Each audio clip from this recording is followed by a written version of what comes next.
سننے والے بیٹھے، میں آپ کے دلوں سے اس بیعت کے مطالبے پہ، مسئلے پہ، سوال پہ داد لینے لگا ہوں۔ بندے کہتے علی سے بیعت مانگنے کے لیے اللہ ہونا ضروری ہے۔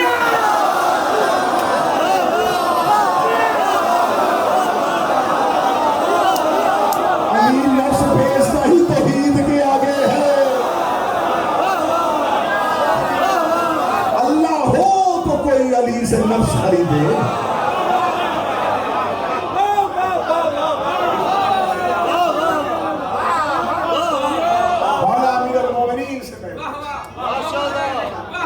ادھر باپ سے نہیں مانگی جا سکتی تھی تو پھر بیٹے سے بیعت کیسے؟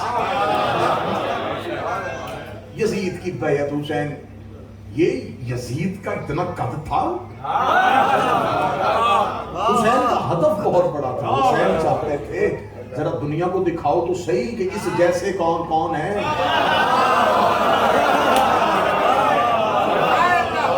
اکیلا یزید مار دینا یہ حسین کے لیے معمولی تھا۔ حسین یزید کے سوال کو بند کر دینا کریم کربلا کے لیے معمولی ہے، لیکن کریم کربلا میں یہاں صحرا میں نہ آتے تو کتنے یزید آج تک اسلام میں چھپے رہتے۔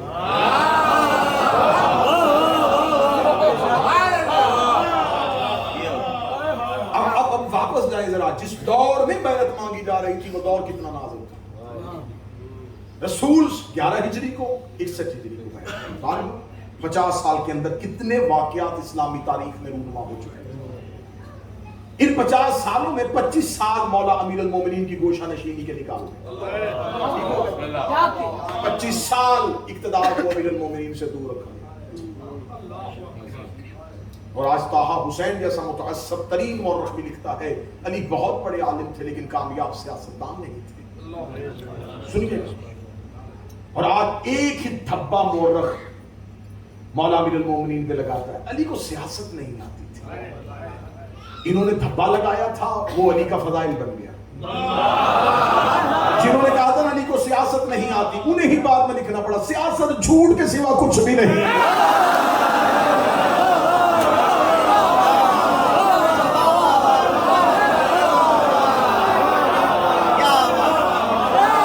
الزام لگایا تھا، علی کا فضائل بن گیا۔ اب ان 50 سال کے دور میں امت نے امامت کو کمزور کرنے کی کوشش کی۔ امیر المومنین سے اقتدار کو دور رکھا گیا۔ مولا امیر المومنین، میں پچھلی گزشتہ تقاریر میں جواب دے چکا ہوں کہ مولا امیر المومنین نے اس 25 سال کے دور کو کیسے گزارا اور مولا امیر المومنین کے لیے ان کی تخت اور حکومت کی قیمت کیا تھی۔ یہ باتیں ہو چکی ہماری گزشتہ مجالس میں۔ اب آگے بڑھتے ہیں۔ اتنا کمزور کرنے کی کوشش کی کہ انہوں نے کہا کہ بس اللہ نے دین بھیج دیا ہے، قرآن کی صورت میں ہمارے گھروں میں موجود ہے، اب ہمیں امام کی ضرورت نہیں۔ اہمیت امام کو ختم کرنے کی کوشش، دین سے ضرورت امام کم کرنے کی کوشش کہ ضرورت امام نہیں ہے، اہمیت نہیں ہے، بس ٹھیک ہے اہل بیت ہے، رسول کے رشتہ دار ہیں، احترام کرو، اتنی اہمیت نہ دو کہ ہر چیز ہی نہیں سے پوچھو۔ ذرا دیکھیے گا، وہ دور بھی آپ کو دکھاؤں گا، پھر واپس اسی دور میں لے کے آؤں گا۔ اہمیت امام کو کم کرنے کی کوشش کی جا رہی تھی، ضرورت امامت کو کم کرنے کی کوشش کی جا رہی تھی۔ دربار میں بیٹھ کے کہا جا رہا ٹھیک ہے بس اللہ کا کتاب، اللہ کا قرآن کافی ہے، رسول نے ہمیں بھی دین سکھایا ہے، ہم بھی رسول کا دیا ہوا دین لوگوں کو بتا سکتے ہیں۔ مولا امیر المومنین خاموش رہے کہ ذرا دیکھو کہاں تک دین کو لے کے چلتے ہیں۔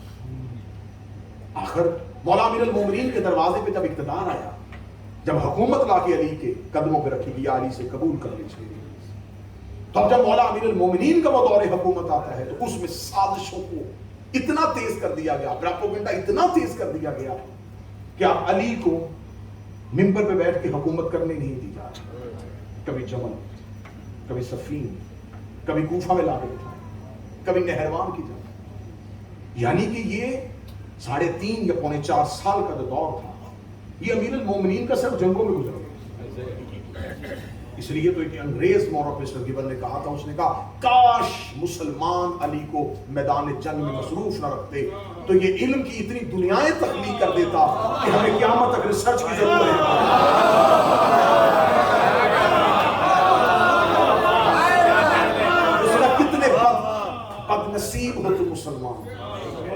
تمہارے پاس ایک ایسا شخص تھا جو زمین پہ بیٹھ کے آسمان کے رستے بتا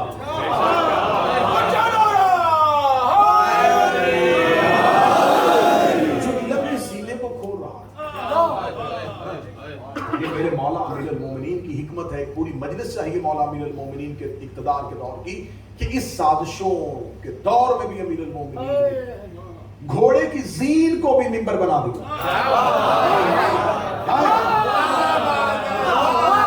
علی میدان جنگ میں بھی ہوتے تو علم سوالوں کے جوابات. میں کون کون سے ایسے مسائل بتاؤں جو علی نے میدان جنگ میں لوگوں کو یوں بانٹ دیا. باید تخت خلافت کو یہاں کوفہ میں کیوں نہ. میں بڑی جلدی اس موضوع کو لے کے آگے بڑھوں گا.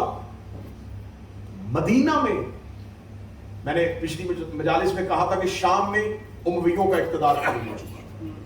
کتنے سال انہوں نے قائم کیا؟ 41 سال لگ گئے ان کو. مسلسل شام انہوں نے پورا اپنے ہاتھ میں لے لیا تھا. تیسرے خلیفہ نے اپنے دور میں آ کے کوفہ ولید بن عقبہ کو دے دیا. بس صرف سنیے گا بات تاکہ یہ حقائق آپ یہاں سے کربلا سے تبرک سمجھ کے لے کے جائیں. مجھے ملک سے نکالا گیا ہے تو انہی حقیقتوں کی وجہ. میں نے ٹکے ٹکے کی باتیں سنی ہیں لیکن زبان وہی عقیدہ پڑے. میں نے بیگانوں سے زیادہ اپنوں کی باتیں سنی ہیں. لیکن حقائق وہی ہے. وہاں تو زبانیں روک سکتے ہو, آؤ روکو. غازی کے پہرے میں پڑ رہا ہوں.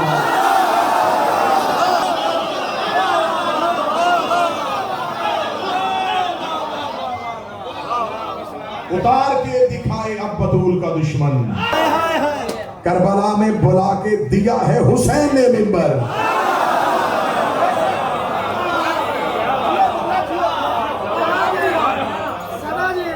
مولا امیر المومنین کوفہ میں, مدینہ میں اتنی. جب تیسرے خلیفہ کا دور آیا تو اس نے شام امویوں کا پہلے بن چکا تھا, کوفہ اپنے خالہ زاد ولید بن عقبہ کو دے دیا.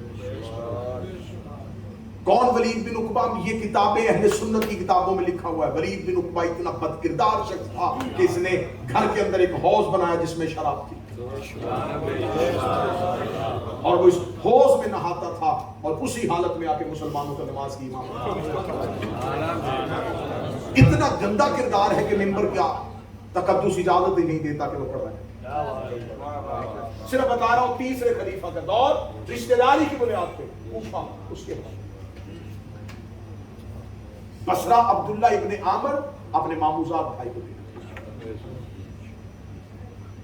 مصر عبداللہ بن عبید جس کو فتح مکہ پہ رسول نے کہا تھا اس کا خون مباح ہے, مار دو اس نے,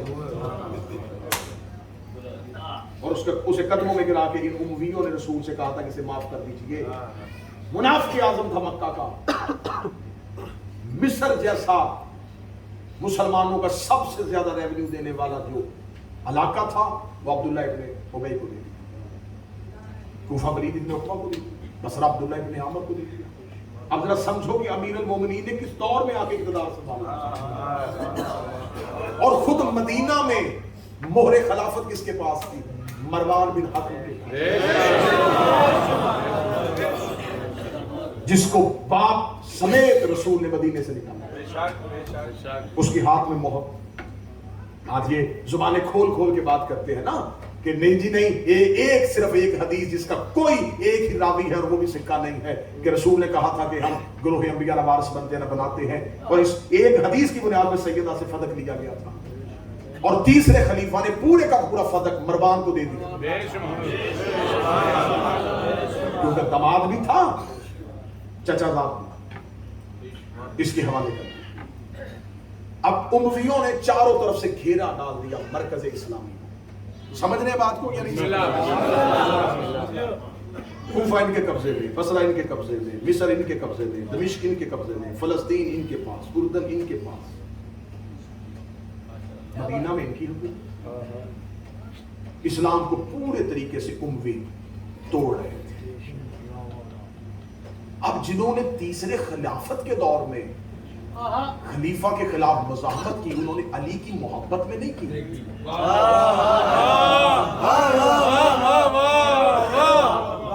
اگر مولا علی کی محبت میں کرتے تو تین خلافتوں کے دور میں ان سے کیسے لیتے رہے درہم و دینار. اب انہوں نے کہا کہ یہ کیا ہوا، ہم بھی تو عرب کے قبیلوں کے لوگ ہیں، ہم میں سے کسی کو اقتدار نہیں ملا اور یہ سارا اقتدار اپنے ایک ہی خاندان کو دیے جا رہے ہیں. اب مولا علی کے دروازے پہ، یا علی آپ اس کے مقابلے پہ قیام کرے اور اس سے حکومت چھینے. علی فرمائے آج علی کا خیال آیا ہے. یہ کہہ کے مولا امیر المومنین نے دھتکار کے دروازہ بند کر کے جاؤ، آج علی کو اقتدار دینے کے لیے گئے. اب اسی تیسری خلافت کے دور میں نبی کی بیویاں مدینہ چھوڑ گئی. کیوں؟ وہ کہتی ہمیں پہلی دو خلافتوں کے دور میں اتنا وظیفہ ملتا تھا، اس لیے وظیفہ ہی بند کر دیا. یہ حقائق ہے تاریخی اور شیعہ کتابوں کے نہیں. میں ابو الفدا پڑھ رہا ہوں، میں تاریخ طبری پڑھ رہا ہوں، میں ابن خلدون پڑھ رہا ہوں، میں طبقات ابن سعد پڑھ رہا ہوں. تیسری خلافت کے دور میں نبی کی بیویاں جو پہلے اور دوسرے خلیفہ کے دور میں رشتہ داری کی بنیاد پہ وظیفے لیتی تھیں.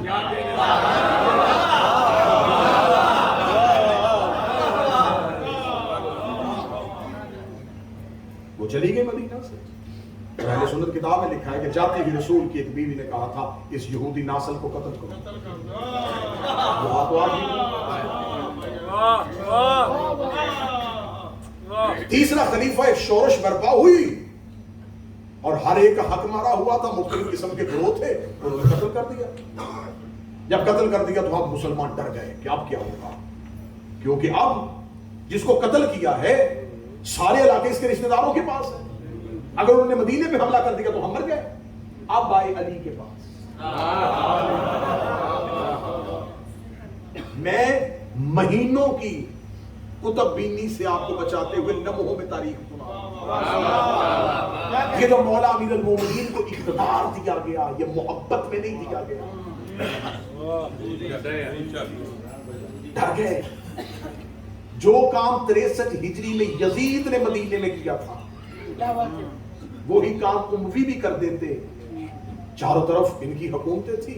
اب یہ ڈر گئے مولا میں تو ہی ان کو روک سکتا ہے، تو ہی ان کو روک سکتا، ورنہ گیا کعبہ بھی گر جائے گا، مدینہ بھی ختم ہو جائے گا، لا الہ الا اللہ محمد رسول اللہ ختم کر دیں گے. اب علی لوگوں کو بچانے کے لیے نہیں،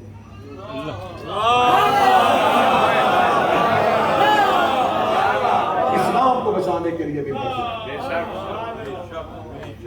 مولا امیر المومنین ممبر پہ آئے تو علی کے شیعوں ذرا ان حالات کو بھی سمجھو. آپ نے بدر میں لڑتا ہوا علی دیکھا، احد میں لڑتا ہوا علی دیکھا، آپ نے ذوالفقار چلتی ہوئی دیکھی. آپ ذرا مولا امیر المومنین کا یہ دور دیکھیں کہ اس دور میں مولا امیر المومنین پہ کیسا مظلومانہ کیفیت آ گئی کہ اب اسلام کا بھی تحفظ کرنا. مدینہ میں وہ لوگ رہ رہے ہیں جنہوں نے 3 خلافتوں کا دور دیکھا ہے اور علی سے محبت نہیں ہے. کوفہ ان کے ہاتھ میں ہے، بصرہ ان کے ہاتھ میں ہے، شام ان کے پاس ہے، سب کچھ ان کے پاس ہے. امیر المومنین نے مدینہ والوں سے کہا کہ اٹھو قیام کرو میرے ساتھ. مدینہ کے لوگوں نے علی کا ساتھ نہیں دیا، صرف 1000 بندہ جبل میں علی کے ساتھ گیا. اب میری قوم کے بچے یہ بات بھی سن لے، لڑنا عربوں کا اسلام سے محبت نہیں، ان کا پیشہ تھا.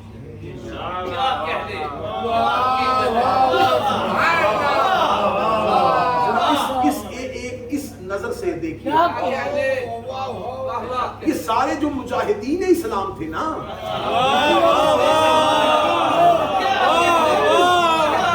کیا کرتے تھے، کیا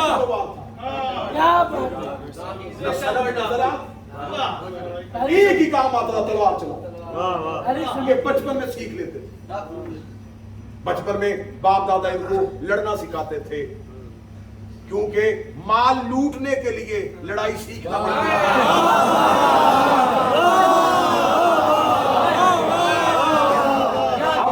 عربوں کی تہذیب تھی، عرب قبائل کا کلچر تھا، یہ لڑنا جانتے تھے. کیا کہنے اب وہی تلوار جو یہ یوں استعمال کرتے تھے جب انہوں نے اسلام قبول کیا انہوں نے یہی کافروں پہ استعمال کریں گے، جنگوں میں جایا کریں گے. مالک بدر سب سے زیادہ جو انہیں مال ملا وہ خیبر طریقہ تھی ایک ایک کنتار سونا، کنتار سمجھ لینا کنتار کو، ایک کنتار جتنا ایک اونٹ کی کھال میں سونا آ جائے، یہ اتنا سونا اپنے گھروں میں لے آئے۔ اب انہوں نے کیا کرنا تھا اتنا مال؟ ان کے گھروں میں بوریوں میں لاکھوں دینار پڑے گل سڑ رہے تھے۔ تو جن کے گھر میں اتنا مال پڑا ہو انہیں اب آئندہ جنگ میں جانے کی کیا ضرورت؟ ہم نہیں جائیں گے، ہم بس اب سکون کریں گے، بڑی لڑیں گے، رسول کے دور سے چلتے آ رہے ہیں، اتنا لڑتے گئے، اب ہم صرف آرام کریں گے، اب ہم صرف اور صرف ایک مزے کی زندگی گزاریں گے، ہمارے گھروں میں بہت پیسہ ہے، ہم ایک عیش و آرام سے ایک پرسکون سی لائف چاہتے ہیں۔ ہم یہ پرسکون ہو چکے تھے۔ مولا امیر المومنین یہاں سے نکلے، مولا کوفہ ہے، یہ کوفہ کوئی بور ہو رہے تو آپ آج سے کڑی اگر میں یہاں سے نہیں ملاؤں گا نا تو اگلی مدرسوں میں قطرے حسین کی بات نہیں نکال سکتا۔ مولا امیر المومنین کوفہ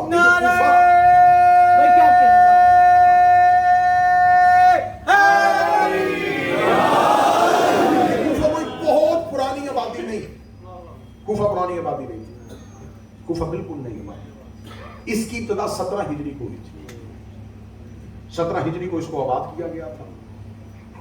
اس کی شہر بنانے کی وجہ یہ تھی کہ یہ شطر عرب تھا، یہ سینٹر تھا، یہاں سے یمن کے لیے، فارس کے لیے، حجاز کے لیے، دمشق کے لیے رستے نکل گئے۔ یہ ایک چوراہا تھا جہاں سے مختلف رستے نکل گئے۔ تو اس جگہ کی ایک اہمیت بہت زیادہ تھی جو بہت سے ملکوں کو آپس میں ملاتی۔ اب اسے آباد کر دیا، اس میں پہلے جھونپڑیوں کے ساتھ گھر بنائے گئے، پھر پکے مکانات تعمیر کر لیے گئے، اور اس کا جو مصدر نکلا ہے کف کہتے ہیں تھوڑی دیر کے لیے قیام کرنا۔ یہاں قافلے تھوڑی دیر کے لیے رکتے تھے، اگر کسی نے یمن جانا تو اس چوراہے پہ آ کے تھوڑی ریسٹ کرتا، جس نے مصر جانا وہ ریسٹ کرتا۔ تو ان کے رکنے کی وجہ سے اسے کوف کہا گیا، پھر اس کے بعد مشہور ہو گیا کوفہ۔ اب یہ کوفہ آباد ہو چکا تھا۔ اب یہ کوفہ جب آباد ہوا تو اب اس کی حیثیت اتنی ہوگی، اور یہ بات تو میرے پڑھے لکھے لوگ مجھے اس بات کی ضرور میری تائید کریں گے، جہاں مختلف تہذیبوں کے لوگ رہتے ہوں وہاں امن نہیں ہوتا۔ مختلف برادریوں کے لوگ رہتے ہوں، مختلف تہذیبوں کے لوگ رہتے ہوں، وہاں امن قائم ہو، وہاں ہر ایک دوسرے سے اوپر ہونے کی کوشش کرتے۔ تو کوفہ میں یہ ہیجانی سی کیفیت، زیادہ تر لڑنے والے فوجی جو تھے وہ کوفے آ گئے۔ مولا امیر المومنین نے کہا کہ کوفہ کی حکومت سنبھالنا اس لیے ضروری ہے، اگر ہم کوفہ نہ گئے تو شام سے اموی نکلیں گے، کوفہ پہلے ان کے پاس ہے، یہ یہاں سے مدینے پہ حملہ کرتے ہیں، اور اب امویوں سے صرف مدینہ بچا ہوا تھا علی کی وجہ سے۔ مولا امیر المومنین کوفہ پہنچ گیا، اور مولا امیر المومنین نے آ کے کوفہ میں قیام کر لیا، اور کوفہ میں ہی امیر المومنین بیٹھ گئے۔ اب کوفہ میں 3 طرح کے طبقے پیدا ہوئے، ایک محبان علی بن ابی طالب، جو جہاں جہاں دنیا میں رہتے تھے، جب پتا چلا کہ مولا کوفہ منتقل ہو گئے، یہ وہاں سے نکل کے کوفہ آ گئے۔ کوفہ میں رہنے والے لوگوں میں بھی سی محبان علی بن ابی، سارا کوفہ غدار نہیں تھا، حبیب ابن مظاہر کوفہ میں سے، عابس شاکری کوفہ میں سے، بہت اعلیٰ مولا کے صحابی، مختار سقفی۔ اب مولا امیر المومنین کوفہ پہنچ گئے۔ پہلا گروہ محبان علی، دوسرا گروہ محبت علی سے نہیں کرتے تھے، علی کو خلیفہ سمجھ کے، علی کو اس دور کا حاکم سمجھ کے چاہتے تھے کہ اب یہ حاکم ہے تو اب جہاں یہ کہے گا وہاں جنگ کریں گے، لیکن وہ محبت میں نہیں لڑ رہے تھے، کیونکہ وہ جو بھی اس دور کی آرمی ہوتی ہے وہ حاکم کے اندر ہوتی ہے، تو لہذا وہ علی کے اندر ہونے کی وجہ سے علی کے ساتھ جانے کے لیے کیا۔ تیسرے وہ لوگ تھے جن کے دل معاویہ کی طرف تھے، اور کوفہ میں آ کے آباد ہو چکے۔ اب یہاں بیٹھ کے مولا امیر المومنین نے دو عظیم الشان مار کے سر کیے، جمل اور صفین۔ جنگ جمل صفین۔ جمل، ہم قتل عثمان کا بدلہ لیں گے۔ 1000 لوگ مدینے سے چلے، 12,000 مولا نے کوفے سے لیے، جمل کے میدان میں جا کر علی نے رستہ روک دیا۔ جب علی نے رستہ روکا تو سب سے پہلے علی نے سمجھانے کے لیے محمد بن ابی بکر کو کہاں سے لے کے آئے گی دنیا علی کیسا ہے؟ یہ ہسٹری ہے، یہ تاریخ ہے، اس میں مجھے کوئی چھپانے کی ضرورت نہیں، یہ دشمن نے بھی لکھا ہے تو ہم کیوں نہ پڑھیں؟ مولا نے محمد بن ابی بکر کو بھیجا کہ آپ جائیں اور آپ جا کے کہیں کہ آپ اس جنگ سے باز آئیں، آپ کو چند لوگ استعمال کر رہے ہیں، وہ لوگ استعمال کر رہے ہیں جنہوں نے مدینے میں میرے ہاتھ پہ بیعت کی تھی۔ یہ جو طلحہ اور زبیر ہے نا، یہ مدینے میرے ہاتھ پہ بیعت کر کے آئے ہیں، لیکن یہ رات کی تاریکی میں گئے تھے کہ ہم نے ان خلافتوں کا ساتھ دیا تھا اور ہم نے علی کے حق میں بیعت کی ہے، تو اب ہم دشمنوں کی طرف سے علی کے پاس آئے تو علی ہمیں عہدہ دے گا۔ آج بھی بندے وفاداریاں تبدیل کریں تو عہدے مل جاتے ہیں۔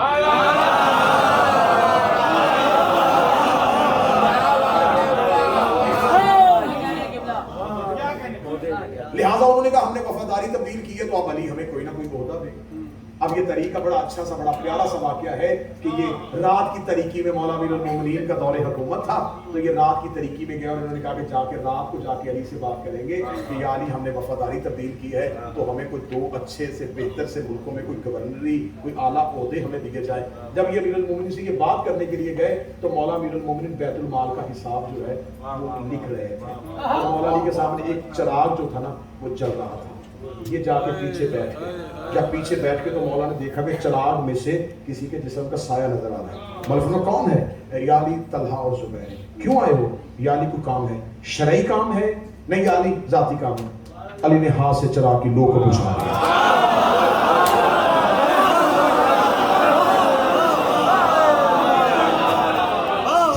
چراغ کی لو کو بجھا دیا۔ بجھا کے مولا کی آواز آئی، ہاں بولیے۔ یا علی اندھیرا ہو گیا، چراغ تو روشن کیجئے۔ فرمایا نہیں، تم ذاتی کام آئے ہو۔ اس چراغ کے اندر جو تیل چل رہا ہے وہ بیت المال کا ہے۔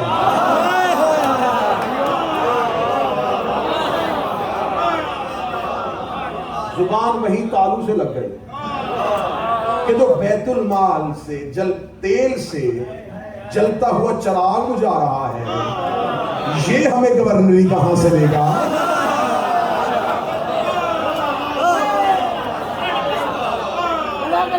ابھی جا چکے تھے تو مولا نے کہا محمد ان سے کہہ دینا یہ جو آئے نا انہوں نے میرے ہاتھ میں بیعت کی تھی اور آپ یہ سامنے آپ کو لے کے آنا چاہ رہے ہیں، میں نہیں چاہتا کہ یہاں جنگ ہو، مسلمانوں کا خون بہے، آپ واپس چلے جائیں۔ محمد بن ابی بکر آئے ہیں، جب خیمے میں پہنچے تو سپاہیوں نے رستہ روک لیا۔ محمد بن ابی بکر کہہ رہا ہے میں ملنا چاہتا ہوں، انہوں نے کہا نہیں آپ نہیں مل سکتے، کیونکہ انہوں نے منع کیا ہے کہ کوئی بھی آئے تو میں نہیں ملوں۔ اس نے کہا میں بھائی ہوں۔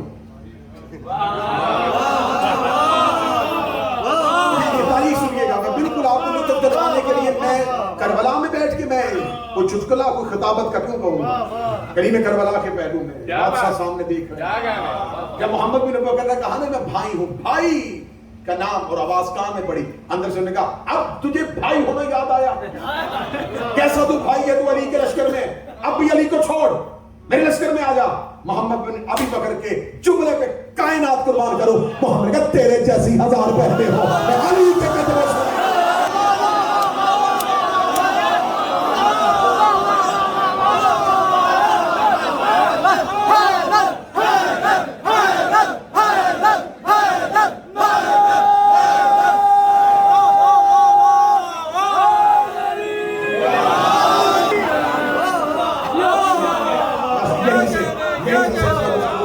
بڑھیں گے کہ جمل اور صفین اور پھر امام حسن کے مظلومانہ دور اور پھر کریم کربلا کا وہ وقت، مکہ میں قیام اور کربلا آخری چند روزہ مجالس سے کوشش کروں گا کہ تھوڑے وقت میں زیادہ چیزیں آپ کے سامنے بیان ہو سکیں۔ آج کیونکہ مجبوری تھی جناب سید حامد نقوی صاحب اور یہ تمام کارواں نیاز سید عمران شرازی، سید علی رضا شاہ، یہ تمام احباب جو اس سلسلہ اعزاز کو لے کے چل رہے ہیں، تو آج یہ انتظام نہیں ہو سکا. کل سے انشاءاللہ یہ مجلس باہر جو ہے وہ شاہراہ جو ہے یہ باہر اس پہ مجلس ہوگی تاکہ مومنین کے بیٹھنے میں اور مومنین کو پریشانی کا سامنا نہ ہو. کوشش کریں گے کہ کربلا کی گلیوں میں کربلا والا کو پیش آئے.